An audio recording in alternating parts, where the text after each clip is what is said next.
صحیح حدیث ہے، ایک بوڑھا پیارے نبی کی خدمت میں آیا، بڑھاپے کی انتہا کو پہنچا ہوا، ہاتھ میں عصا ہے، عصا ٹھیکتے ہوئے پیارے نبی کی خدمت میں آئے۔ راوی حدیث کہتے ہیں اتنا بڑھاپے کی انتہا کو پہنچا ہوا تھا، اس کی پلکیں لٹک رہی تھی۔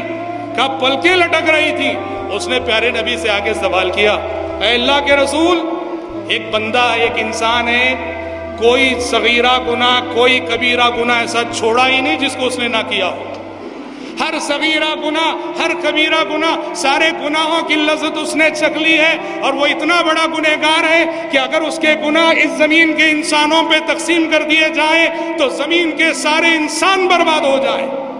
مطلب یہ کہ میں اتنا بڑا گنہگار ہوں، یہ کہنا چاہ رہا تھا وہ بوڑھا، میں اتنا بڑا گنہگار ہوں، اگر میرے گناہ زمین کے سارے انسانوں پہ بانٹ دیے جائیں، زمین کے سارے انسان ہلاک ہو کر رہ جائیں، کیا ایسے گنہگار بندے کے لیے بھی اللہ کے پاس مغفرت ہے، بخشش ہے؟ پیارے نبی نے کہا حل اسلمت، اسلام تو لائے ہو نا تم، مسلمان تو ہوئے ہو نا تم؟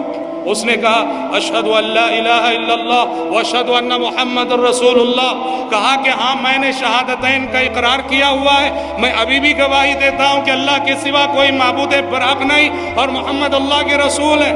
پیارے نبی نے کہا کہ جاؤ باقی زندگی میں نیکیاں کرو، برائیوں سے بچو، اللہ تمہاری ساری برائیوں کو نیکیوں میں تبدیل کر دے گا۔ اس نے جب سنا کہ ساری برائیوں کو نیکی میں تبدیل کر دے گا، کہنے لگا وغدراتی وفجراتی، اے اللہ کے نبی میری غداری کے جتنے کام تھے وہ نیکیوں میں بدلیں گے، میرے فسق و فجور کے جو کام تھے وہ نیکیوں میں بدلیں گے۔ پیارے نبی نے کہا کہ ہاں وغدراتک وفجراتک، تیری غداریاں، تیرے فسق و فجور کے سارے کام یہ نیکی میں بدل جائیں گے اگر باقی زندگی میں تو خود کو سنبھال لے گا۔ وہ بوڑھا کہنے لگا اللہ اکبر اللہ اکبر۔ راوی حدیث کہتے ہیں وہ لاٹھی ٹیکتے ہوئے اللہ اکبر کہتے ہوئے جاتا رہا، اور جب تک ہماری نظروں سے اوجھل نہیں ہو گیا اللہ اکبر ہی کہتا رہا وہ شخص۔